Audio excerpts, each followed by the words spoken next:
S, ಇದ್ರ ಬಗ್ಗೆ ವಿವರವಾಗಿ ಹೇಳೋದಕ್ಕೆ ನಮ್ಮ ಜೊತೆಗೆ ನಿವೃತ್ತ ಪೊಲೀಸ್ ಅಧಿಕಾರಿ ಲೋಕೇಶ್ವರ್ ಅವರಿದ್ದಾರೆ. ಸರ್ ನಮಸ್ಕಾರ, ಕಾರ್ಯಕ್ರಮಕ್ಕೆ ಸ್ವಾಗತ. ಸರ್ ನಮಸ್ಕಾರ. ಜೊತೆಗೆ ಹೈಕೋರ್ಟ್ ನ ವಕೀಲರು ಸುನಿಲ್ ಕುಮಾರ್ ಅವರಿದ್ದಾರೆ. ಸುನಿಲ್ ಜಿ ನಮಸ್ತೆ, ಕಾರ್ಯಕ್ರಮಕ್ಕೆ ಸ್ವಾಗತ. ನಮಸ್ತೆ ಮೇಡಮ್. ನಮಸ್ತೆ. ನಾನು ಇವತ್ತು ಕೋರ್ಟ್ ನಲ್ಲಿ ವಾದ ವಿವಾದ ಆಗಿರೋದ್ರಿಂದ ಸುನಿಲ್ ಕುಮಾರ್ ಅವರ ಹತ್ರನೇ ಫಸ್ಟ್ ಮಾತಾಡ್ತೀನಿ. ಸುನಿಲ್ ಜಿ, ನಾವು ದರ್ಶನ್ ಕೇಸಲ್ಲಿ ಬೇಕಾದಷ್ಟು ಸಲ ಬೇರೆ ಬೇರೆ ಆಯಾಮಗಳಲ್ಲಿ ನಾವು ಡಿಬೇಟ್ ಮಾಡಿದೀವಿ, ಬೇರೆ ಬೇರೆ ಅಂಶಗಳನ್ನ ನಾವು ಮಾತಾಡಿದೀವಿ. ಇವತ್ತು ಒಂದು ಟ್ವಿಸ್ಟ್ ಏನಂದ್ರೆ, ಪ್ರದೋಷ್, ವಿನಯ್ ಮತ್ತು ರವಿಶಂಕರ್ A10, A14 ಮತ್ತು A8 ಅಂತ ಅನ್ಕೊಳ್ತೀನಿ, if I am not wrong, 3 ಜನ ಮಾಫಿ ಸಾಕ್ಷಿ ಆಗ್ತೀವಿ ನಾವು ಅಂತ ಹೇಳಿದರೆ. ಅದರಲ್ಲೂ ಪ್ರದೋಷ್ ಈ ಪವಿತ್ರ ಗೌಡನ ಜಾಗಕ್ಕೆ ಕರ್ಕೊಂಡು ಹೋಗೋದ್ರಿಂದ ಹಿಡಿದು ಹಣಕಾಸಿನ ಟ್ರಾನ್ಸಾಕ್ಷನ್ ಇಂದ ಹಿಡಿದು ಪ್ರತಿಯೊಂದು ಹಂತದಲ್ಲೂ ಇದ್ದಂತ ಪ್ರದೋಷ್ ಮಾಫಿ ಸಾಕ್ಷಿ ಆಗ್ತೀನಿ ನಾನು ಅಂತ ಅರ್ಜಿ ಸಲ್ಲಿಸಿರೋದು ಒಂದ್ ರೀತಿ ಹೊರಗಿನಿಂದ ನೋಡೋರ್ಗೆ ಈ ಪ್ರಕರಣದ ಮೇಲೆ ಇನ್ನಷ್ಟು ಕುತೂಹಲವನ್ನ ಮೂಡಿಸ್ತಾ ಇದೆ. ಏನಾಗ್ಬೋದು ಮಾಫಿ ಸಾಕ್ಷಿಯಾಗಿ, if court accept him as a ಮಾಫಿ ಸಾಕ್ಷಿ, ದರ್ಶನ್ ಪರಿಸ್ಥಿತಿ ಏನಾಗಬಹುದು ಅಂತ ಚರ್ಚೆಗಳು ನಡೀತಾ ಇದೆ. ಏನ್ ಹೇಳ್ತೀರಿ ಮೇಡಮ್? ಈಗ ಮಾಫಿ ಸಾಕ್ಷಿ ಆಗ್ತೀನಿ ಅಥವಾ ಅಪ್ರೂವರ್ ಆಗ್ತೀನಿ ಅಂತ ಆತ ಏನು ಅಪ್ಲಿಕೇಶನ್ ಹಾಕಿದನು, ಇದು ಇಡೀ ಕೇಸಿನ ಇಡೀ ಒಂದು ಡಿಫರೆಂಟ್ ಟ್ವಿಸ್ಟ್ ಅನ್ನ ತಗೊಳುತ್ತೆ. ಈಗ ಈ ಮಾಫಿ ಸಾಕ್ಷಿ ಅಪ್ಲಿಕೇಶನ್ ಮೇಲೆ ಈಗ ಯಾರು ಆರೋಪಿ ಕಡೆ ಇರೋ ವಕೀಲರಿಗೂ ಒಂದು ಅವಕಾಶ ಕೊಡ್ತಾರೆ ವಾದ ಮಂಡನೆ ಮಾಡಲಿಕ್ಕೆ. ಮತ್ತೆ ವಾದ ಮಂಡನೆ ಕೇಳಿದ ಮೇಲೆ ನ್ಯಾಯಾಧೀಶರು ಒಂದು ಆದೇಶವನ್ನು ಪಾಸ್ ಮಾಡ್ತಾರೆ. ನಿಜವಾಗ್ಲೂ ಮಾಫಿ ಸಾಕ್ಷಿ ಆಗ್ಲಿಕ್ಕೆ ಪ್ರದೋಷ್ ಅವ್ರ ಹತ್ರ ಏನಾದ್ರೂ ಅಡಿಷನಲ್ ಮಾಹಿತಿ ಇದೆಯಾ? ಅವರು ಪೊಲೀಸರು ಚಾರ್ಜ್ ಶೀಟ್ ಅಲ್ಲಿ ಹಾಕಿರುವಂತಹ ಎವಿಡೆನ್ಸ್, ವಿಟ್ನೆಸ್ ಲಿಸ್ಟ್, ಅದರಲ್ಲಿರುವಂತಷ್ಟು ಹೇಳಿಕೆಗಳು, ಫಾರೆನ್ಸಿಕ್ ಎವಿಡೆನ್ಸ್ ಇವೆಲ್ಲವನ್ನೂ ಬಿಟ್ಟು ಬೇರೆ ಅಡಿಷನಲ್ ಇನ್ಫಾರ್ಮೇಶನ್ ಅಥವಾ ಬೇರೆ ಯಾವ್ದಾದ್ರು ಸಾಕ್ಷಿ ಪುರಾವೆಗಳನ್ನ ಈ ಬಲಪಡಿಸ್ಲಿಕ್ಕೆ ಏನಾದ್ರು ಸಹಾಯ ಮಾಡ್ತಾರಾ ಅನ್ನೋದನ್ನ ಫಸ್ಟ್ ನ್ಯಾಯಾಲಯ ಅದನ್ನ ಗಮನಿಸುತ್ತೆ. ಎರಡನೇದು, ಬೆಟರ್ ಅವರು ಇಂಡಿಪೆಂಡೆಂಟ್ ಆಗಿ ಮತ್ತು ನಿಷ್ಪಕ್ಷಪಾತವಾದಂತ ವಿಟ್ನೆಸ್ ಅಥವಾ ಯಾರ ಮಾತನ್ನ ಹೇಳಿ ಕೇಳಿ ಅಥವಾ ಆರೋಪದಿಂದ ತಪ್ಪಿಸ್ಕೊಳ್ಲಿಕ್ಕೆ ಏನಾದ್ರು ಮಾಫಿ ಸಾಕ್ಷಿ ಆಗಿ ಪರಿವರ್ತನೆಗೊಳ್ತಾ ಇದ್ದಾರಾ, ಎರಡನ್ನೂ ಕೂಡ ನ್ಯಾಯಾಲಯ ನೋಡುತ್ತೆ. ಮತ್ತು ಅವರ ಸ್ಟೇಟ್ಮೆಂಟ್ ಅನ್ನು ರೆಕಾರ್ಡ್ ಮಾಡ್ತಾರೆ. ಮತ್ತು ಆ ಸ್ಟೇಟ್ಮೆಂಟ್ ಅಲ್ಲಿ ಇರುವಂತಹ ಚಾರ್ಜ್ ಶೀಟ್ ಮೆಟೀರಿಯಲ್ ಬಿಟ್ಟು ಬೇರೆ ಹೊಸ ವಿಚಾರಗಳನ್ನ ಹೇಳಿ, ದರ್ಶನ್ ಅವ್ರ ರೋಲ್ ಇದೆ, ನಾನು ಜೊತೆಲಿದ್ದೆ, ಅಲ್ಲಾದಂತ ಕ್ರಿಮಿನಲ್ ಕಾನ್ಸ್ಪಿರಸಿ. ಬೇಕಂದ್ರೆ ತಾವು ನೋಡಿ, ಈಗ ಚಾರ್ಜ್ ಶೀಟ್ ನಲ್ಲಿ ಸುಮಾರು ಒಂದು 3900 ಪೇಜ್ ಚಾರ್ಜ್ ಶೀಟ್ ಅನ್ನ ನಮ್ಮ ಪೊಲೀಸ್ ಇಲಾಖೆಯವರು ಸಲ್ಲಿಸಿದ್ದಾರೆ. ಅದರಲ್ಲಿ ಎಲ್ಲರೂ ಕೂಡ ಪೊಲೀಸ್ ಇಲಾಖೆ ಮುಂದೆ, ಪೊಲೀಸ್ ಇನ್ಸ್ಪೆಕ್ಟರ್ ಮುಂದೆ 161 ಸ್ಟೇಟ್ಮೆಂಟ್ ಗಳನ್ನ ಕೊಟ್ಟಿರ್ತಾರೆ. ಬಟ್ ನ್ಯಾಯಾಲಯಕ್ಕೆ ಬಂದಾಗ 161 ಸ್ಟೇಟ್ಮೆಂಟ್ ಅಡ್ಮಿಸಿಬಲ್ ಇರೋದಿಲ್ಲ. ಹಾಗಾಗಿ ಇಂಡಿಪೆಂಡೆಂಟ್ ಸ್ಟೇಟ್ಮೆಂಟ್ ಗಳನ್ನ ನ್ಯಾಯಾಧೀಶರ ಮುಂದೆ ರೆಕಾರ್ಡ್ ಮಾಡಬೇಕಾಗ್ತದೆ. ಎಷ್ಟೋ ಕೇಸ್ಗಳು ಯಾವಾಗ ಹಳ್ಳ ಹಿಡಿತವೆ ಅಂದ್ರೆ, ನ್ಯಾಯಾಲಯಕ್ಕೆ ಬಂದಾಗ ಆ ಇಂಡಿಪೆಂಡೆಂಟ್ ಸ್ಟೇಟ್ಮೆಂಟ್ ಏನಿರ್ತಾರೆ ಅಲ್ಲೆಲ್ಲ ಉಲ್ಟಾ ಆಗ್ಬಿಡ್ತಾರೆ. ಬಂದಾಗ ಇಲ್ಲ, ಪೊಲೀಸ್ ಅವ್ರು ಹೆದರಿಸಿ ನಮಗೆ ಸ್ಟೇಟ್ಮೆಂಟ್ ಕೊಡಿಸಿದ್ರು ಅಂತ ಹೇಳಿ ತದ್ವಿರುದ್ಧವಾದಂತಹ ಸ್ಟೇಟ್ಮೆಂಟ್ ಕೊಟ್ಟಾಗ್ಲೇ ಆರೋಪಿಗಳು ಯಾರು ಇರ್ತಾರೋ ಅವರೆಲ್ಲ ಅಕ್ವಿಟಲ್ ಆಗ್ಲಿಕ್ಕೆ ಸಾಧ್ಯ ಇರ್ತದೆ. ಈಗ ಒಂದು ಪಕ್ಷ ಮಾಫಿ ಸಾಕ್ಷಿ ಆಗ್ಬಿಟ್ರೆ ಅವ್ರನ್ನ we will consider them as a witness and not an accused. ಮತ್ತು ಅವ್ರ ಇಡೀ ಚಿತ್ರಣವನ್ನ, ಏನಾಯ್ತು, ಎಲ್ಲಿ ಮೀಟಿಂಗ್ ಸೇರಿದ್ರು, ಏನ್ ಪ್ಲಾನ್ ಆಯ್ತು, ಹೇಗ್ ಕರ್ಕೊಂಡ್ ಬಂದ್ರು, ಹಣಕಾಸಿನ ಸೌಲಭ್ಯ ಹೇಗೆ ಕೊಟ್ರು, ಎಲ್ಲವನ್ನೂ ಕೂಡ ಹೇಳ್ತಾ ಬರ್ತಿದ್ದಾಗ ಎಲ್ಲೆಲ್ಲಿ ನಮ್ಮ ಚೈನ್ ಲಿಂಕ್ ಕಟ್ ಆಗಿರುತ್ತೋ ಆ ಲಿಂಕ್ ಎಲ್ಲ ಪೋಣಿಸ್ತಾ ಬರ್ತಾರೆ. ಆಗ ದರ್ಶನ್ ಅವರಿಗೆ ತುಂಬಾ ದೊಡ್ಡ ಆಘಾತ ಆಗುವಂತ ಸಾಧ್ಯತೆ ಇದೆ. ಹಾಗಾಗಿ ಇವನ್ ತಾವು ಕೂಡ ಅನೇಕ ಡಿಬೇಟ್ಸ್ ಅಲ್ಲಿ ಹೇಳಿದ್ರಿ, ವಿನಯ್ ಕುಲಕರ್ಣಿ ಅವ್ರ ಕೇಸಲ್ಲಿ ಕೂಡ ಬಸವರಾಜ್ ಮುದ್ದಗಿಯವರ ಮಾಫಿ ಸಾಕ್ಷಿ ಹೇಗೆ ಪರಿಣಾಮ ಬೀಳ್ತು, ಅವ್ರನ್ನ ಕನ್ವಿಕ್ಷನ್ ಕೊಡ್ಲಿಕ್ಕೆ ಹೇಗೆ ಜಡ್ಜ್ ಮೈಂಡ್ ಅಲ್ಲಿ ಕೂಡ ಹೇಗೆ ಬಂತು. ಹಾಗಾಗಿ ಈ ಏನ್ ಬಗ್ಗೆ ಜಡ್ಜ್ ಸಾಹೇಬ್ರು ಏನದನ್ನ ಮಾಡ್ತಾರೆ, ಹೇಗೆ ಅಪ್ಲಿಕೇಶನ್ ಅಲೋ ಮಾಡ್ತಾರೆ, ಎಲ್ಲವನ್ನೂ ಕೂಡ ಈಗ ಅವ್ರ ಆದೇಶದ ಮೇಲೆ ನಾವು ಕಾದ್ ನೋಡ್ಬೇಕಾಗುತ್ತೆ. But I have one more question Sunil ji. ನಾನು ಮಾತಾಡ್ತೀನಿ, ಲೋಕೇಶ್ ಹತ್ರ ಒಂದು ರಿಯಾಕ್ಷನ್ ತಗೊಳ್ತೀನಿ. ಸರ್, ಬಹಳ ದೊಡ್ಡ ಮಟ್ಟದಲ್ಲಿ ನಡೆದಂತಹ ಪ್ರಕರಣ, ಸದ್ದು ಮಾಡಿದಂತಹ ಪ್ರಕರಣ, ದರ್ಶನ್ ಇದ್ದಾರೆ ಅನ್ನುವಂಥ ಕಾರಣಕ್ಕೆ ಜೊತೆಗೆ ಚಾರ್ಜ್ ಶೀಟ್ ಅನ್ನು ಬಹಳ ನೀಟಾಗಿ ಪ್ಲಾನ್ ಮಾಡಿ ಹಾಕಿದ್ದಾರೆ, ಅಂದ್ರೆ ನೀಟಾಗಿ ಎಕ್ಸಿಕ್ಯೂಟ್ ಮಾಡಿದ್ದಾರೆ ಅನ್ನುವಂಥ ವಿಚಾರ. ಈಗ ಮಾಫಿ ಸಾಕ್ಷಿ ಆದಂಥ ಸಂದರ್ಭದಲ್ಲಿ ಒಬ್ಬ ಆರೋಪಿಗೆ ಏನೆಲ್ಲ ಸಮಸ್ಯೆಗಳಾಗ್ಬೋದು? ನೀವು being a retired police officer, ನೀವು ಇದನ್ನ ಹೇಗೆ ನೋಡ್ತೀರಿ, ಹೇಗೆ ವಿಶ್ಲೇಷಿಸ್ತೀರಿ? ನೋಡಿ, ಮೊದಲನೇದಾಗಿ ಅಪ್ರೂವರ್ಸ್ ಅಂತ ಏನಿರ್ತಾರೆ ಅವ್ರಿಗೆ ಒಂದು ನಾಲೆಡ್ಜ್ಗೆ ಕೊಡ್ತಾರೆ. ಯಾರೇ ಅಡ್ವೊಕೇಟ್ಸ್ ಏನು ತಾನು ಈಗ ಅಪ್ರೂವರ್ ಆಗಿ ಮಾಡಕ್ ಹೋಗ್ತಾರೆ ವಿಚಾರನ, ಅದು ಅವನ್ಗೆ ತಿರುಮಂತ್ರನೂ ಆಗ್ಬೋದು. ಅಪ್ರೂವರ್ ಆದ ತಕ್ಷಣ ಮಾಫಿ ಆಗುತ್ತೆ, ಅವನ್ಗೆ ಕಡಿಮೆ ಆಗುತ್ತೆ ಅನ್ನೋದಕ್ಕಿಂತ ಅದೇ ಅವ್ನು ಹೇಳೋದು ಅವನಿಗೆ ಮತ್ತೆ ಸಮಸ್ಯೆನೂ ಆಗ್ಬೋದು. ಅವನೇನ್ ಒಪ್ಕೊಂತಾನೆ, ಅವಾಗ ಕೋರ್ಟ್ ಇವನನ್ನು ಮಾಫಿ ಮಾಡಂಗಿಲ್ಲ, ಇವನು ಇದರಲ್ಲಿ ಪ್ರಬಲವಾದ ಆರೋಪಿ ಇವನು ಅಂತ ತಗೊಂಡು ಇವನ್ಗೆ ಪನಿಷ್ಮೆಂಟ್ ಜಾಸ್ತಿ ಕೊಡ್ಬೋದು. ಅದು ಒಂದ್ ಪಾಯಿಂಟ್. ಎರಡನೇದು, ಪಾತ್ರಗಳು ಏನೇನಿದಾವಲ್ಲ ಅದು ನಂಬರ್ಸ್ ಮೇಲೆ ಡಿಸೈಡ್ ಆಗಲ್ಲ. ಕೆಲವು ನಂಬರ್ಗಳು ಕಂಪ್ಲೇಂಟ್ FIR ಕೊಟ್ಟಾಗ ಒಂದು ರೀತಿಲಿ ಕೊಟ್ಟಿರ್ತಲ್ಲ, ಅದೇ ರೀತಿಲಿ ಕಂಪ್ಲೇಂಟ್ ಅಲ್ಲಿ ಚಾರ್ಜ್ ಶೀಟ್ ಅಲ್ಲೂ ಸೇರಿಸ್ಬಿಡ್ತಾರೆ 1 2 3 4 ಅಂತ ಹೇಳಿ. ಅದು ಅದೆಲ್ಲ ಮುಖ್ಯ. ಅವ್ರ ಪಾತ್ರಗಳು ಯಾವ್ಯಾವ ರೀತಿಲಿ ಆಗಿದೆ, ಅಪರಾಧ ನಡೆಯಕ್ಕೆ ಏನಿದೆಯಲ್ಲ ಅದ್ರ ಮೇಲೆ ತೀರ್ಮಾನ ಆಗುತ್ತೆ. ನೀವ್ ಅನ್ಕೊಂಡಾಗ A1 ಅವರು ಮುಖ್ಯ, A10 ಮುಖ್ಯ ಅಲ್ಲ ಅಂತ ಪ್ರಶ್ನೆ ಏನಿಲ್ಲ. ಯಾರಿಗ್ ಬೇಕಾದ್ರೂ ಏನಾದ್ರು ವಿಚಾರ ಬರ್ಬೋದು. ಇಲ್ಲಿ ಇವನು A8, A10 ಮತ್ತೆ A14 ಮೂರ್ ಜನ ಏನು ಅಪ್ರೋಚ್ ಆಗಕ್ಕೆ ಹೊರಟಿದ್ದಾರೆ. ಇವ್ರ ಪಾತ್ರಗಳ ಮೇಲೆ ತೀರ್ಮಾನ ಆಗುತ್ತೆ. ಅದರಲ್ಲಿ ಮುಖ್ಯವಾಗಿ ಪ್ರದೋಷ್ ಪಾತ್ರ ತುಂಬಾ ಇದೆ.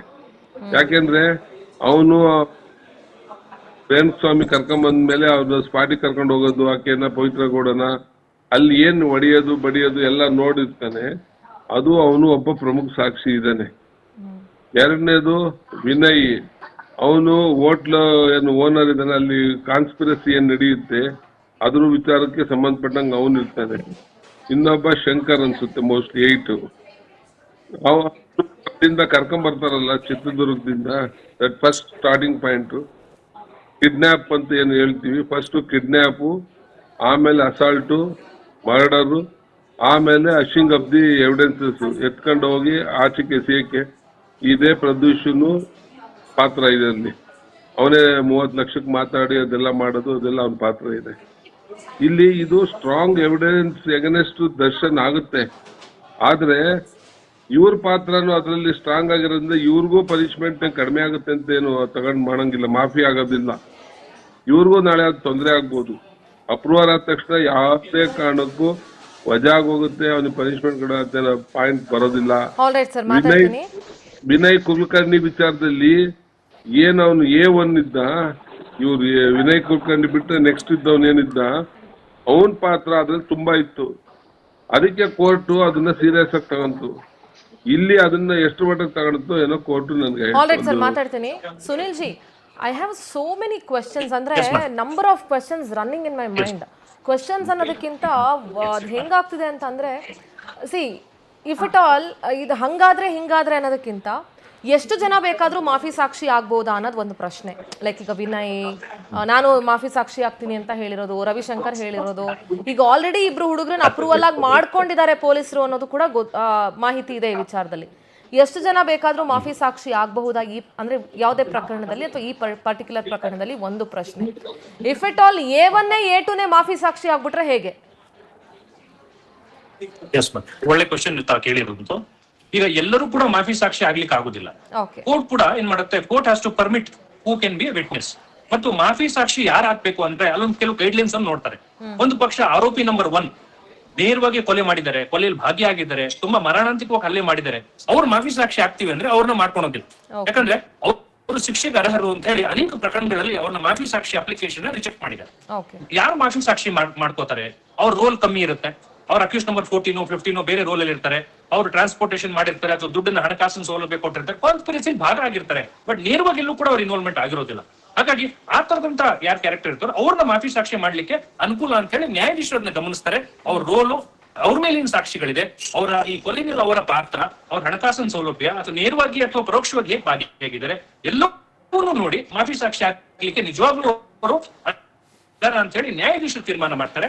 ಹಾಗಾಗಿ 3-4 ಜನ ಅಪ್ಲಿಕೇಶನ್ ಹಾಕಿದ್ರು ಕೂಡ 1 or 2 ಅಪ್ಲಿಕೇಶನ್ ರಿಜೆಕ್ಟ್ ಮಾಡಿ ನಿಜವಾಗ್ಲೂ ಯಾರಿದ್ರಲ್ಲಿ ಮೊದಲಿಂದ ಕೊನೆಯವರೆಗೂ ಭಾಗಿಯಾಗಿದ್ರು, ಎಲ್ಲರ ಮಾಹಿತಿ ಯಾರಿಗಿದೆ, ಮತ್ತು ಕೊನೆಯ ನ್ಯಾಯಾಲಯದ ಉದ್ದೇಶ ಏನಪ್ಪಾ ಅಂದ್ರೆ ನೊಂದವ್ರಿಗೆ ನ್ಯಾಯ ಕೊಡಬೇಕು ಮತ್ತು ಯಾರು ನಿಜವಾದಂತ ಆರೋಪಿತರಿದ್ದಾರೆ ಅವ್ರಿಗೆ ಶಿಕ್ಷೆ ಕೊಡ್ಬೇಕು. ಆ ಶಿಕ್ಷೆ ಕೊಡ್ಲಿಕ್ಕೆ ಒಬ್ಬ ಮಾಫಿ ಸಾಕ್ಷಿ ಮುಂದೆ ಬಂದು ಹೇಳಿಕೆ ಕೊಟ್ಟು ನನಗೆ ಹೆಲ್ಪ್ ಮಾಡ್ತಾನೆ ಅನ್ನೋದಾದ್ರೆ ಅದನ್ನ ನಾನು ಯಾಕೆ ಕನ್ಸಿಡರ್ ಮಾಡಬಾರ್ದು ಅಂತ ಹೇಳಿ ನ್ಯಾಯಾಲಯ ಅವ್ರನ್ನ ಕನ್ಸಿಡರ್ ಮಾಡುತ್ತೆ.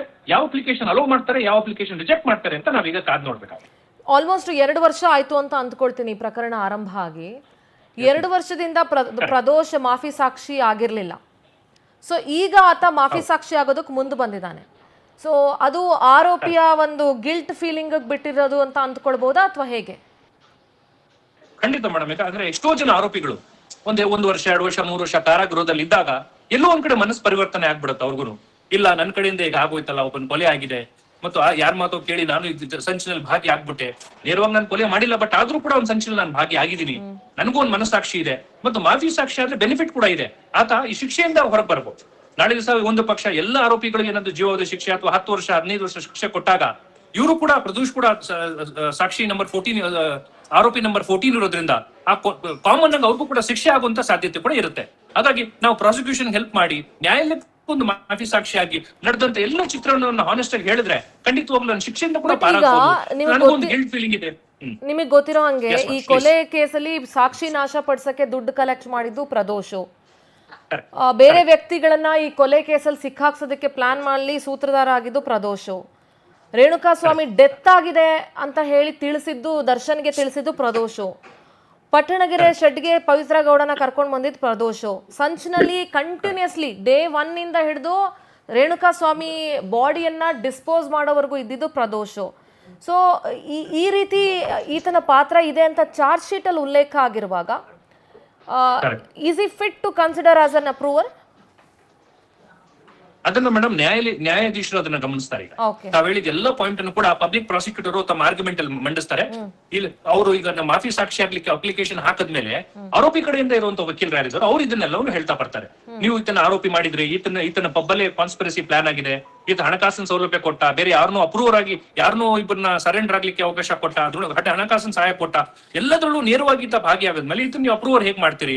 ಬೇಕು ಅಂತ ಈತ ಶಿಕ್ಷೆಯಿಂದ ಬಚಾವಾಗ್ಲಿಕ್ಕೆ ಇನ್ನೊಬ್ಬರನ್ನ ಸಿಗ್ಸ್ಲಿಕ್ಕೋಸ್ಕರ ಇವನು ಆಗ್ತಿದ್ದಾನೆ, ಇವನ್ ಅಪ್ಲಿಕೇಶನ್ ರಿಜೆಕ್ಟ್ ಮಾಡಿ ಅಂತ ಹೇಳಿ ನೀವು ಹೇಳಿದ ಎಲ್ಲ ಪಾಯಿಂಟ್ ಅನ್ನು ಕೂಡ ನ್ಯಾಯಾಧೀಶರು ಗಮನಕ್ಕೆ ತರ್ತಾರೆ. ಅವೆಲ್ಲವನ್ನು ಕನ್ಸಿಡರ್ ಮಾಡಿ ನ್ಯಾಯಾಧೀಶರು ಏನ್ ತೀರ್ಮಾನ ಕೊಡ್ತಾರೆ, ಈತನ ಅಪ್ಲಿಕೇಶನ್ ಅಕ್ಸೆಪ್ಟ್ ಮಾಡಿ ಈತನ ಅಪ್ರೂವರ್ ಮಾಡ್ತಾರಾ, ಇಲ್ಲ ಈ ಸಮಯದಲ್ಲಿ ಅವಕಾಶ ಇಲ್ಲ, ನಾವು ನಿಮ್ಮ ಅಪ್ಲಿಕೇಶನ್ ಅಕ್ಸೆಪ್ಟ್ ಮಾಡೋದಿಲ್ಲ, ಸಾಕಷ್ಟು ಸಾಕ್ಷಿಗಳಿದೆ, ಅದು ಸಾಕು ಅಂತ ಹೇಳಿ ರಿಜೆಕ್ಟ್ ಮಾಡುವಂತ ಸಾಧ್ಯತೆ ಕೂಡ ಇದೆ. ಅದನ್ನ ನ್ಯಾಯಾಧೀಶರ ಆದೇಶದ ಮೇಲೆ ನಾವು ಕಾದ್. ಓಕೆ, ಇನ್ನೊಂದು ಪ್ರಶ್ನೆ ಸುನಿಲ್ ಜಿ. ಮಾಫಿ ಸಾಕ್ಷಿ ಆಗ್ತೀನಿ ಅಂತ ಹೇಳಿರುವಂತ Pradosh, if at all if court agrees ಅಥವಾ ಆಕ್ಸೆಪ್ಟ್ ಹಿಸ್ ಅಪ್ರೂವರ್ ಇದು ಅರ್ಜಿಯನ್ನ, ಅವನು ಸ್ಟೇಟ್ಮೆಂಟ್ ಮಾಡುವಾಗ ದರ್ಶನ್ ಹೊಡೆದಾಗ ಅವನು ಸಾಯಲಿಲ್ಲ, ದರ್ಶನ್ ಹೊಡೆದು ಹೋದ್ಮೇಲೆ ಅವ್ನು ಬದುಕಿದ್ದ ಅಂತ ಏನಾದ್ರೂ if he give such kind of statements ಅಂದ್ರೆ ಟುವರ್ಡ್ಸ್ ದರ್ಶನ್ಗೆ ಹೆಲ್ಪ್ ಆಗೋ ಥರ ಏನಾದರೂ ಸ್ಟೇಟ್ಮೆಂಟ್ ಮಾಡಿದ್ರೆ, ನಾನು ಎಲ್ಲನೂ ನಿಮ್ಮ ಮುಂದೆ ಇಡ್ತಾ ಇರೋದು ಜನಗಳ ಒಂದು ಸಾರ್ವಜನಿಕರು ಏನ್ ಚರ್ಚೆ ಮಾಡ್ತಾರೆ, ಕಾನೂನಿನ ಬಗ್ಗೆ ಅಲ್ಪ ಸ್ವಲ್ಪ ಅರಿವಿದ್ದು ಪಬ್ಲಿಕ್ ವಾಯ್ಸ್ ಏನಿದೆ ನಾನು ಅದನ್ನ ನಿಮ್ಮ ಮುಂದೆ ಇಡ್ತಾ ಇದ್ದೀನಿ. ಸೊ ಪ್ರದೋಷ್ ಏನಾದ್ರೂ ದರ್ಶನ್ ಫಾರ್ ಏನಾದ್ರೂ ಅವರು ಸಾಕ್ಷಿಗಳನ್ನ ಹೇಳಿದ್ರೆ ಆಗ ಏನಾಗ್ಬೋದು? ಒಂದು ಪಕ್ಷ ಮಾಫಿ ಸಾಕ್ಷಿಯವರು ಒಂದು ಅಪ್ಲಿಕೇಶನ್ ಹಾಕಿ ಒಂದು ಪಕ್ಷ ಕೋರ್ಟ್ ನಲ್ಲಿ ಪ್ರತಿಕೂಲವಾದಂತ ಒಂದು ಹೇಳಿಕೆ ಕೊಟ್ರೆ, ಯಾರು ಪ್ರಬಲವಾದಂತ ಆರೋಪಿಗಳಿದ್ದಾರೆ ಅವ್ರಿಗೆ ಹೆಲ್ಪ್ ಆಗೋ ರೀತಿಯಲ್ಲಿ ತಾವ್ ಹೇಳ್ದಂಗೆ ಏನಾದ್ರು ಸಾಕ್ಷಿ ಏನಾದ್ರು ಹೇಳಿಕೆ ಕೊಡಕ್ ಶುರು ಮಾಡ್ತು ಅನ್ನೋದಾದ್ರೆ ಆಗ ಮಾಫಿ ಸಾಕ್ಷಿಗೆ ಅದನ್ನ ಇರೋದಿಲ್ಲ ಅಂತ ಹೇಳಿ ನ್ಯಾಯಾಲಯ ಅವ್ರನ್ನ ಆಟೋಮೆಟಿಕಲಿ ಅವ್ರನ್ನ ಆರೋಪಿ ಸ್ಥಾನಕ್ಕೆ ಕಳಿಸ್ಬಿಡುತ್ತೆ. ಅವ್ರ ಅಪ್ಲಿಕೇಶನ್ ರಿಜೆಕ್ಟ್ ಮಾಡುತ್ತೆ. ನೀವು ಮಾಫಿ ಸಾಕ್ಷಿ ಆಗ್ತೀವಿ ಅನ್ನೋದಾದ್ರೆ ಕೋರ್ಟ್ಗೆ ಫುಲ್ ಸತ್ಯ ಹೇಳ್ಬೇಕು, ಏನಾಗಿದೆ ಪೊಲೀಸರು ಚಾರ್ಜ್ ಶೀಟ್ ಹೇಳ್ಬೇಕಾಗ್ತದೆ. ಚಾರ್ಜ್ ಶೀಟ್ ಸುಳ್ಳಾಗಿ ಅದೇ ಟ್ರೂತ್ ಇದೆ ಅಂತ ಅವ್ನು ವಾದ ಮಾಡಿದ್ರೆ, ಅದು ಟ್ರೂತ್ ಒಂದು ವಾದ ಮಾಡಿದ್ರೆ ಅದಕ್ಕೆ ನಮ್ಗೆ ಎವಿಡೆನ್ಸ್ ಬೇಕಾಗ್ತದೆ. ಪೊಲೀಸ್ ಅಧಿಕಾರಿಗಳಿಗೆ ಹೇಳ್ತಾರೆ, ನೀವೇನಾದ್ರೂ ಫರ್ದರ್ ಇನ್ವೆಸ್ಟಿಗೇಷನ್ ಮಾಡ್ತೀರಾ, ನೋಡಿ ಇವ್ರು ಹೇಳಿರುವಂತ ಮಾಹಿತಿ ಪ್ರಕಾರ ನೀವು ಒಂದು ಮಾಹಿತಿ ಕಲೆ ಹಾಕಿ ಕೋರ್ಟ್ ಒಂದು ಫರ್ದರ್ ಇನ್ವೆಸ್ಟಿಗೇಷನ್ ಅಥವಾ ಅಡಿಷನಲ್ ಚಾರ್ಜ್ ಶೀಟ್ ಅನ್ನ ಹಾಕಿ ಅಂತ ಹೇಳಿ ಪೊಲೀಸ್ ಇಲಾಖೆಗೆ ಒಂದು ಡೈರೆಕ್ಷನ್ ಕೊಡ್ತಾರೆ ನ್ಯಾಯಾಲಯ.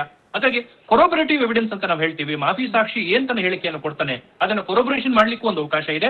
ಪೊಲೀಸ್ ಅಧಿಕಾರಿಗಳು ಕೂಡ ಒಂದು ಫರ್ದರ್ ಇನ್ವೆಸ್ಟಿಗೇಷನ್ಗಳು ಕೂಡ ಒಂದು ಅವಕಾಶ ತಗೊಂಡು ಅದನ್ನು ಕೂಡ ಕೂಲಂಕುಷವಾಗಿ ಪರಿಶೀಲನೆ ಮಾಡಿ ಮಾಫಿ ಸಾಕ್ಷಿಯನ್ನು ಸುಳ್ಳು ಹೇಳ್ತಿದ್ದಾನೆ ಅನ್ನೋದಾದ್ರೆ ಖಂಡಿತವಾಗ್ಲೂ ನ್ಯಾಯಾಲಯ ಆತನನ್ನ ಕ್ಯಾನ್ಸಲ್ ಮಾಡಿ ಆತನ ಆರೋಪಿ ಸ್ಥಾನದಲ್ಲಿ ನಿಲ್ಲಿಸುತ್ತೆ ಮತ್ತು ಮುಂದೆ ಆತನ ಮೇಲೆ ಅತಿ ಹೆಚ್ಚು ಶಿಕ್ಷೆ ಕೊಡುವಂತ ಸಾಧ್ಯತೆ ಕೂಡ ಇದೆ. ಎಸ್ ಲೋಕೇಶ್ ಸರ್, ನೀವೇನೋ ಇದೇ ವಿಚಾರವಾಗಿ ನೀವೇನೋ ರಿಯಾಕ್ಟ್ ಮಾಡ್ಬೇಕು ಅಂತ ಅನ್ಕೊಳ್ತಾ ಇದ್ರಿ, ಹೇಳಿ ಸರ್. ಇದೇ ಪ್ರಶ್ನೆ ನಿಮ್ಗೂ ನಂದು. ನೋಡಿ, ಅಪ್ರೂವರ್ ಅಂತ ಕೋರ್ಟ್ಗೆ ಅವನು ಅರ್ಜಿ ಹಾಕಿದ ತಕ್ಷಣ ಇವ್ನು ಹೇಳಿದ್ದೆಲ್ಲ ಅದನ್ನು ಕೋರ್ಟ್ ತಗೊಂಡು ಕೂತ್ಕೊಳಕ್ಕೇನು ಮೂರ್ಖತನ ಮಾಡೋದಿಲ್ಲ. ಕೋರ್ಟ್ ಜಡ್ಜಸ್ ಅದಕ್ಕೆ ರಿಲೇಟೆಡ್ ಆಗಿ ಅವ್ನು ಹೇಳದ್ದು ಸಮಂಜಸವಾಗಿದ್ರೆ ಮತ್ತು ನೈಜಾಂಶನ ಹೇಳ್ತಾ ಇದ್ದೇನೆ ಅಂತ ತಗೊಂಡಾಗ ಮಾತ್ರ ಅವ್ನು ಅಪ್ರೂವರ್ ಅಂತ ಫೈನಲ್ ಮಾಡುತ್ತೆ. ಇಲ್ದಿದ್ರೆ ಇಟ್ ಕ್ಯಾನ್ ರಿಜೆಕ್ಟ್ ಆಲ್ಸೋ. ಅವನು ನೀನು ಅಪ್ರೂವರ್ ಆಗಿ ಲಾಯಕ್ಕಿಲ್ಲ, ನೀನ್ ಆರೋಪಿಯಾಗಿ ನಿಂತ್ಕೊಂತ ಹೇಳ್ಬೋದು. ಅವ್ನು ಅಪ್ರೂವರ್ ಅಂತ ಅರ್ಜಿ ಕೊಟ್ಟ ತಕ್ಷಣ ಅಪ್ರೂವರ್ ಅವ್ನು ಹೇಳಿದ್ದೆಲ್ಲ ಸತ್ಯ ಅಂತ ಏನ್ ಮಾಡೋದು ಬರೋದಿಲ್ಲ. ಅಥವಾ ಅವ್ನು ಏನೋ ದರ್ಶನ್ ಫೇವರ್ ಆಗುವಂತ ವಿಚಾರ ಹೇಳಿದ್ರು ಅಂತ ನೀವೇನೋ ಹೇಳ್ತಿದ್ರಿ, ಅದನ್ನ ಹೇಳಿದ್ರು ಬೇರೆ ಕೇಳಬೇಕು ಅಂತ ಇಲ್ಲ. ಯಾಕಂದ್ರೆ ಅವ್ನು ಆರೋಪಿ ಸ್ಥಾನದಲ್ಲಿರೋನು, ಅವ್ನು ಅವ್ರ ಪರವಾಗಿ ಮಾತಾಡ್ತೇನೆ ಅಂತ ಸಹಜವಾಗಿ ಎಲ್ಲರೂ ಯೋಚನೆ ಮಾಡ್ತಾರೆ. ಕೋರ್ಟ್ ಅವ್ನ ಅಪ್ರೂವರ್ ಅಂತ ಮಾಡೋದೇ ಇಲ್ಲ, ಅವಾಗ ಆಚಿಕೆ ಆಗುತ್ತೆ. ಅವನ್ನ ನಿಮ್ ಮಾಹಿತಿಗೆ ಹೇಳ್ತಾ ಇದ್ದೀನಿ. ವಾಸ್ತವಾಂಶ ಹೇಳಕ್ ಅವಕಾಶ ಅವ್ನಿಗೆ ಕೊಡ್ತಾರಷ್ಟೇನೆ. ಹಂಗಿದ್ದಾಗ ಅಪ್ರೂವರ್, ವಾಸ್ತವಾಂಶ ಬಿಟ್ಟು ಅವ್ನು ಬೇರೆ ಮಾತಾಡಕ್ ಹೋದ್ರೆ ಅವನು ಅಪ್ರೂವರ್ ಅಂತ ಕನ್ಸಿಡರ್ ಮಾಡೋದಿಲ್ಲ, ಅವ್ನು ಆಚಿಕೆ ಆಗ್ತದೆ. ಓಕೆ ಸುನಿಲ್ ಜಿ, ಇಷ್ಟೊಂದು ಜನ ಆರೋಪಿಗಳಿರುವಂತಹ ಸಂದರ್ಭದಲ್ಲಿ, ಒಂದು 16 ರಿಂದ 17 ಜನ ಆರೋಪಿಗಳಿರುವಂತಹ ಪ್ರಕರಣದಲ್ಲಿ ಎಷ್ಟು ಸಮಯ ಹಿಡಿಯುತ್ತೆ ಅಂತ ಹೇಳೋದು ಎಲ್ರಿಗೂ ಕಷ್ಟ ಆಗುತ್ತೆ. ಇಂಥವಾಗ್ಲೇ ಇದು ಮುಗಿಬಹುದು ಅಂತ ಹೇಳೋದು. ಬಟ್ ಇಂಥ ಒಂದು ದೊಡ್ಡ ಪ್ರಕರಣಗಳಲ್ಲಿ ಇಷ್ಟು ಜನ ಭಾಗಿಯಾಗಿರುವಾಗ ಎಷ್ಟೋ ಪ್ರಕರಣಕ್ಕೆ ಪ್ರಕರಣವೇ ಖುಲಾಸೆ ಆಗಿರೋ ಎಕ್ಸಾಂಪಲ್ಗಳು ನಮ್ಮ ಮುಂದೆ ಇದಾವೆ. ಸೊ ಈ ಮಾಫಿ ಸಾಕ್ಷಿ ಅಂತ ಬಂದಾಗ ಒಂದು ಅನುಮಾನ ಏನಂದ್ರೆ, ಆಲ್ ಆಫ್ ಎ ಸಡನ್ ಈ ಮೂರ್ ಜನ ಮಾಫಿ ಸಾಕ್ಷಿ ಆಗಕ್ಕೆ ಹೆಂಗ್ ಒಪ್ಕೊಂಡ್ರು, ಹೆಂಗ್ ಅರ್ಜಿ ಹಾಕೊಂಡ್ರು, ಇದರಿಂದ ಏನಾದ್ರೂ ಅಜೆಂಡಾ ಇದೆಯಾ? C it's all a public assumption. Just ಒಂದು ಜನರಲ್ ಡೌಟ್ಗಳು ಬರುತ್ತೆ. ಏನ್ ಹೇಳ್ತೀರಿ ಇಂಥ ಪ್ರಕರಣಗಳಲ್ಲಿ ನೀವು? ಸಹಜವಾಗಿ ಮೇಡಮ್, ಇದು ಎಷ್ಟೋ ತರ ಸೆನ್ಸೇಷನಲ್ ಕೇಸ್ಗಳಲ್ಲಿ ಕೆಲವರು ಆರೋಪದಿಂದ ಬಚಾವಾಗ್ಲಿಕ್ಕೆ, ಶಿಕ್ಷೆಯಿಂದ ಬಚಾವಾಗ್ಲಿಕ್ಕೆ, ಅಥವಾ ತಾವ್ ಹೇಳಿದಂಗೆ ಏನಾದ್ರು ಮನಸ್ಪರಿವರ್ತನೆ ಆಗಿ ಒಂದು ಗಿಲ್ಟಿ ಕಾನ್ಶಿಯಸ್ ನಲ್ಲಿ ಕೆಲವರು ಮಾಫಿ ಸಾಕ್ಷಿ ಆಗ್ತಾರೆ. ಕೆಲವರು ಆರೋಪಿಗಳಿಗೆ ಹೆಲ್ಪ್ ಮಾಡ್ಲಿಕ್ಕೆ, ಪ್ರಧಾನ ಆರೋಪಿಗಳು 1, 2, 3 ಅಕ್ಯೂಸ್ಗಳು ಯಾರಿರ್ತಾರೋ ಅವ್ರು ಹೆಲ್ಪ್ ಮಾಡ್ಲಿಕ್ಕೆ ಕೂಡ ಮಾಫಿ ಸಾಕ್ಷಿ ಆಗ್ತೀನಿ ಅಂತ ಬಂದು ತನಿಖೆಯನ್ನು ದಿಕ್ ತಪ್ಪಿಸ್ಲಿಕ್ಕೆ ಅಥವಾ ಟ್ರಯಲ್ ನ ದಿಕ್ ತಪ್ಪಿಸ್ಲಿಕ್ಕೂ ಕೂಡ ನೋಡ್ತಾರೆ. ಇವೆಲ್ಲವನ್ನು ಕೂಡ ನ್ಯಾಯಾಧೀಶರು ಬಹಳಷ್ಟು ಸೂಕ್ಷ್ಮತೆಯಿಂದ ಗಮನಿಸ್ತಾ ಇದ್ದಾರೆ. ಯಾಕಂದ್ರೆ ಸುಪ್ರೀಂ ಕೋರ್ಟ್ ವರೆಗೂ ಹೋಗಿರುವಂತ ಪ್ರಕರಣ, ಸುಪ್ರೀಂ ಕೋರ್ಟ್ ಕೂಡ 1 ವರ್ಷದಲ್ಲಿ ಎಷ್ಟಾಗುತ್ತೋ ಮ್ಯಾಕ್ಸಿಮಮ್ ಸಾಕ್ಷಿ ವಿಚಾರಣೆ ಮಾಡಿ ಮುಗಿಸಿ ಅಂತ ಹೇಳಿದೆ. ಹಾಗೆ ಡೇ ಟು ಡೇ ಟ್ರಯಲ್ ಕೂಡ ನಡೀತಾ ಇದೆ. ಒಂದು ಪಕ್ಷ ಕೋರ್ಟ್ ಸಮಯ ಹಾಳು ಮಾಡ್ಲಿಕ್ಕೆ ಅಥವಾ ಟ್ರಯಲ್ ಅನ್ನ ದಿಕ್ ತಪ್ಪಿಸ್ಲಿಕ್ಕೆ ಏನಾದ್ರು ಮಾಫಿ ಸಾಕ್ಷಿ ಏನಾದ್ರು ಮಿಸ್ಗೈಡ್ ಮಾಡ್ಲಿಕ್ಕೆ ಏನಾದ್ರು ಅವಕಾಶ ಬಂದು ಏನಾದ್ರು ಈ ತರ ಮಾಡಿದ್ರೆ ಖಂಡಿತವಾಗ್ಲೂ ನ್ಯಾಯಾಲಯ ಅದನ್ನ ಸೀರಿಯಸ್ ಆಗಿ ತಗೊಳುತ್ತೆ. ಅಂದ್ರೆ ನಾನು ನಿಮ್ ರೀತಿ ಅಡ್ವೊಕೇಟ್ ಅಲ್ಲ, but being a journalist just doubts ಗಳು ಹೇಗ್ ಬರುತ್ತೆ ಅಂತಂದ್ರೆ, ಸುಪ್ರೀಂ ಕೋರ್ಟ್ ಈಗ 1 ವರ್ಷದ ಒಳಗಡೆ ಮುಗಿಸಬೇಕು ಅಂತ ಹೇಳಿದ್ರೆ ಆಲ್ರೆಡಿ 2 months ಆಗೋಗಿದೆ, another 10 months is left out. ಆಯ್ತಾ, ಆ 10 ತಿಂಗಳಲ್ಲಿ ಈ ಮಾಫಿ ಸಾಕ್ಷಿಯಾಗಿ ಬಂದು ಇದನ್ನೇನಾದ್ರೂ ಕೋರ್ಟ್ ಅಥವಾ ಪ್ರಕರಣದ ದಿಕ್ಕು ತಪ್ಸಕ್ಕೆ ಏನಾದ್ರೂ ಪ್ಲಾನಿಂಗ್ ನಡೀತಾ ಇದೆಯಾ, ಅಥವಾ ನೀವು ಹೇಳ್ದಂಗೆ A1 A2ಗೆ ಹೆಲ್ಪ್ ಮಾಡೋ ದಿಕ್ಕಿನಲ್ಲಿ ಏನಾದ್ರೂ ಇದು ನಡೀತಾ ಇದೆಯಾ? ಯಾಕೆಂದ್ರೆ ಅಫ್ಕೋರ್ಸ್ ಪಶ್ಚಾತ್ತಾಪ ಯಾರಿಗೆ ಯಾವಾಗ ಬೇಕಾದ್ರೆ ಕಾಡ್ಬೋದು, ಅದ್ರ ಬಗ್ಗೆ ನಾನು ಏನೂ ಮಾತಾಡೋಕ್ಕಾಗಲ್ಲ. ಯಾರಿಗೆ ಇವಾಗಲೇ ಯಾಕೆ 2 ವರ್ಷ ಆಗೋವರೆಗೂ ಯಾಕೆ ಪಶ್ಚಾತ್ತಾಪ ಆಗಿರಲಿಲ್ಲ ಅಂತ I can not ask such nonsense questions here.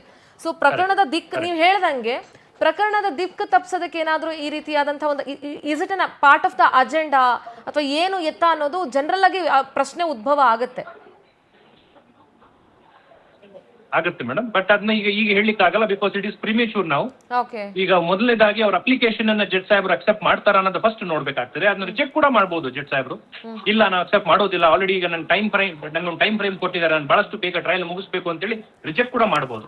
ಒಂದು ಪಕ್ಷ ಅಕ್ಸೆಪ್ಟ್ ಮಾಡಿದಾಗ ಅಕ್ಸೆಪ್ಟ್ ಮಾಡಿದ್ಮೇಲೆ ಅವ್ರ ಹೇಳಿಕೆಯನ್ನು ತಗೋತಾರೆ. ಆ ಹೇಳಿಕೆಯಲ್ಲಿ ಏನು ಹೊಸ ವಿಚಾರಗಳನ್ನು ತಿಳಿಸ್ತಾರೆ, ಈಗ ಇಡೀ ಕೇಸ್ಗೆ ಇಡೀ ಟ್ವಿಸ್ಟ್ ಕೊಡಲಿಕ್ಕೆ ಇನ್ನ ಹೊಸ ವಿಚಾರಗಳು, ಹೊಸ ಸಾಕ್ಷಿ ಎವಿಡೆನ್ಸ್ ಗಳನ್ನ ಏನ್ ಕೊಡ್ತಾರೆ ಅದನ್ನು ಕೂಡ ನ್ಯಾಯಾಲಯ ಗಮನಿಸಿ ಅವ್ರು ಎಷ್ಟು ಬೇಕೋ ಅಷ್ಟನ್ನು ಮಾತ್ರ ಟ್ರಯಲ್ಗೆ ತಗೊಂಡು ಬಾಕಿ ಏನೇನು ಇರ್ತದೆ ಅದನ್ನೆಲ್ಲ ಅವರು ಡಿಸ್ಕಾರ್ಡ್ ಮಾಡಿ ಎವಿಡೆನ್ಸ್ ನ ಕಂಪ್ಲೀಟ್ ಮಾಡಿ ಆದಷ್ಟು ಬೇಗ ಟ್ರಯಲ್ ಮುಗಿಸ್ಲಿಕ್ಕೆ ನ್ಯಾಯಾಧೀಶರು ಎಲ್ಲವನ್ನು ಪ್ರಯತ್ನವನ್ನು ಖಂಡಿತವಾಗ್ಲೂ ಮಾಡ್ತಾರೆ. ಲೋಕೇಶ್ ಸರ್, ಕಡೆಯದಾಗಿ ಏನ್ ಹೇಳಕ್ ಇಷ್ಟಪಡ್ತೀರಿ ಈ ರೀತಿಯಾದಂತಹ ಪ್ರಕರಣಗಳಲ್ಲಿ? ಈ ರೀತಿ 2-3 ಜನ ನಾವು ಮಾಫಿ ಸಾಕ್ಷಿ ಆಗ್ತೀವಿ ಅಂತ ಮುಂದೆ ಬರುವಂತದ್ದು ಏನ್ ಹೇಳಕ್ ಇಷ್ಟಪಡ್ತೀರಿ, ಮತ್ತು ದರ್ಶನ್ಗೆ ಏನೆಲ್ಲ ಸಂಕಟಗಳು ಉಂಟಾಗಬಹುದು ಅಂತ ಹೇಳ್ತೀರಿ? ನೋಡಿ, ದರ್ಶನ್ಗೆ ಸಂಕಟ ಅದು ಇನ್ನೂ ಯೋಚನೆ ಮಾಡಕ್ಕೆ ಬರೋದಿಲ್ಲ. ಯಾಕೆಂದ್ರೆ ಮಾಫಿ ಸಾಕ್ಷಿಗಳು ಏನ್ ಹೇಳ್ತಾರೆ ಅನ್ನೋದ್ರ ಮೇಲೆ ಅವೆಲ್ಲ ವಿಚಾರ. ಅದನ್ನ ಕೋರ್ಟು ಅವ್ರನ್ನ ಮಾಫಿ ಸಾಕ್ಷಿ ಅಂತ ಒಪ್ಕೊಳಕ್ಕೆ ರೆಡಿ ಆಗುತ್ತಾ ಅನ್ನೋದು ಪ್ರಶ್ನೆ ಇದೆ. ಅದೆಲ್ಲ ಆಗೋಕ್ಕೆ ಟೈಮ್ ತಗೊಳುತ್ತೆ. ಒಂದು, ಇವರು ಟೈಮ್ ಇನ್ನು ಎಕ್ಸ್ಟೆಂಡ್ ಮಾಡಕ್ಕೋಸ್ಕರ ಇವರು ಬಂದು ಇವೆಲ್ಲ ಆಡ್ತಾ ಇದ್ದಾರೆ ಅಂತ ಪ್ರಶ್ನೆ ಇಲ್ಲ. ಯಾಕೆಂದ್ರೆ ಬೇಗ ಮುಗಿದಷ್ಟು ಅವ್ರಿಗೆ ಸರಿಯಾಗುತ್ತೆ ವಿಚಾರ. ಇವರು ಇದು ಮತ್ತೆ ಈ ತರದ ವಿಚಾರಗಳು ತಂದಾಗ ಅದು ಡೇಟ್ಸ್ ಎಕ್ಸ್ಟೆಂಡ್ ಆಗುತ್ತೆ. ಸುಪ್ರೀಂ ಕೋರ್ಟ್ ಕೊಟ್ಟಿರೋದು 1 ವರ್ಷದೊಳಗೆ ಸಾಧ್ಯ ಆದ್ರೆ ಮುಗಿಸ್ಬೇಕು ಅಂತ ಹೇಳಿರೋದು. ಮುಗಿಸ್ಲೇಬೇಕು ಆ 1 ವರ್ಷದೊಳಗೆ ಅಂತ ಅಲ್ಲ, ಸಾಧ್ಯವಾದ್ರೆ ಆ 1 ವರ್ಷದೊಳಗೆ ಮುಗಿಸಕ್ ಪ್ರಯತ್ನ ಮಾಡಿ, ಆಮೇಲೆ ಅವ್ರ ಬೇಲ್ ಮ್ಯಾಟರ್ಸ್ ಇದ್ರೆ ಆಮೇಲೆ ನೋಡೋಣ ಅಂತ ಅವ್ರಿಗೆ ಹೇಳಿರೋದು. ಕೋರ್ಟ್ ಸಮಸ್ಯೆಗಳು ಬೇಕಾದಷ್ಟು ಇದೆ. PP absent, judges absent, lawyers absent, ಸಾಕ್ಷಿಗಳು ಆಬ್ಸೆಂಟು, ಇದು ಬೇರೆ ಎಲ್ಲ ಸೇರ್ಕೊಳುತ್ತೆ ಅದ್ರೊಳಗಡೆ ಡೇಸ್ ಮುಂದೆ ಹೋಗೋದಕ್ಕೆ. ಮತ್ತೆ ಈ ತರದ್ದು ಇಂಟ್ರಪ್ಷನ್ ಯಾವ್ದೋ ಮಾಫಿ ಇದಾಗ್ತೀನಿ ಅಂತ, ಇದೆಲ್ಲದು ನಿಮ್ಗೆ ಟೈಮ್ ಲಿಮಿಟೇಷನ್ ಅಲ್ಲಿ ಸ್ವಲ್ಪ ಕ್ವಶನ್ ಇದೆ. ನಮ್ಮ ಜುಡಿಷಿಯರಿ ಸಿಸ್ಟಮ್ ಅಷ್ಟೊಂದು ನೀವು ಅನ್ಕೊಂಡಂಗೆ ಏನ್ ಫಾಸ್ಟ್ ಇಲ್ಲ. ಎಲ್ಲ 5 ಕೋಟಿ ಕೇಸು ಇಂಡಿಯಾದಲ್ಲಿ ಆಲ್ಮೋಸ್ಟ್ 5 crores ಕೇಸಸ್ ಪೆಂಡಿಂಗ್ ಇದೆ because of so many reason. ಅದಕ್ಕೆ ಇದೊಂದೇ ಸ್ಪೆಷಲ್ ಆಗಿ ಇದೊಂದೇ ಕೇಸ್ ಅರ್ಜೆಂಟ್ ಆಗಿ ಮುಗಿಸ್ಬೇಕು ಅನ್ನೋ ಪ್ರಶ್ನೆ ಅದೆಲ್ಲ ಸಾಧ್ಯ ಇಲ್ಲದ ವಿಚಾರ. ಇಲ್ಲಿ ದರ್ಶನ್ಗೆ ತೊಂದರೆ ಆಗೋದು. ಮಾತಾಡ್ತೀನಿ ಲೋಕೇಶ್ ಸರ್. ಹಿರಿಯ ವಕೀಲರು ದಿವಾಕರ್ ಅಂತ ಹೇಳಿ ಪ್ರದೋಷ್ ಪರ ವಕೀಲರು ನಮ್ಮ ಜೊತೆಗೆ ದೂರವಾಣಿ ಸಂಪರ್ಕದಲ್ಲಿ ಜಾಯ್ನ್ ಆಗಿದ್ದಾರೆ. ಸರ್ ನಮಸ್ತೆ. ಓಕೆ, ಕಾಲ್ ಡಿಸ್ಕನೆಕ್ಟ್ ಆಗಿದೆ. ಎಸ್ ಸುನಿಲ್ ಜಿ, ನನ್ನ ಕಡೆಯ ಪ್ರಶ್ನೆ ನಿಮಗೆ, ಮಾಫಿ ಸಾಕ್ಷಿ ಆಗುವಂತಹ ಸಂದರ್ಭದಲ್ಲಿ ಬೇರೆ ಆರೋಪಿಗಳು ಅಬ್ಜೆಕ್ಟ್ ಮಾಡಬಹುದಾ? ಈಗ ಪ್ರದೋಷ್ ಮಾಫಿ ಸಾಕ್ಷಿ ಆಗ್ತಿರೋದಕ್ಕೆ can they put an objection or oppose ಮಾಡಬಹುದಾ ಅದಕ್ಕೆ ಅವರು? ಹೇಗೆ? ಖಂಡಿತ ಮೇಡಮ್, ಅವ್ರು ಅಬ್ಜೆಕ್ಷನ್ ಮಾಡಬಹುದು. ಅಬ್ಜೆಕ್ಷನ್ ಹಾಕಿ ಡೀಟೇಲ್ ಆಗಿ ಆರ್ಗ್ಯುಮೆಂಟ್ ಕೂಡ ಮಾಡಬಹುದು. ಆತ ಕೊಟ್ಟರು 161 ಸ್ಟೇಟ್ಮೆಂಟ್ ಆಗ್ಬಹುದು. ಎಲ್ಲ ಹೇಳಿಕೆಗಳಲ್ಲೂ ಕೂಡ ಒಂಥರ ಕೊಟ್ಟು ಈಗ ನಮಗೇನೋ ತೊಂದರೆ ಆಗ್ಲಿಕ್ಕೆ ಅಥವಾ ಯಾರ ಚಿತಾವಣೆಯಿಂದನೋ ಹೇಳಿ ನಮಗೀಗ ಮಾಫಿ ಸಾಕ್ಷಿಯಾಗಿ ತಾನು ಬಚಾವಾಗ್ಲಿಕ್ಕೋಸ್ಕರ ನಮ್ಮನ್ನ ಬಲಿಪಶು ಮಾಡ್ಲಿಕ್ಕೆ ಆತ ಮಾಡ್ತಾ ಇದ್ದಾನೆ. ಇದು ಸಹಜ ನ್ಯಾಯದ ಪರಿಸ್ಥಿತಿ ವಿರುದ್ಧವಾಗಿದೆ. ಖಂಡಿತವಾಗ್ಲೂ ತಾವು ಅಲೋ ಮಾಡಬೇಡಿ ಅಂತ ಹೇಳಿ ಸೀರಿಯಸ್ ಆಗಿ ಅಬ್ಜೆಕ್ಷನ್. ಸುನಿಲ್ ಜಿ, 1 ನಿಮಿಷ ಮಾತಾಡ್ತೀನಿ.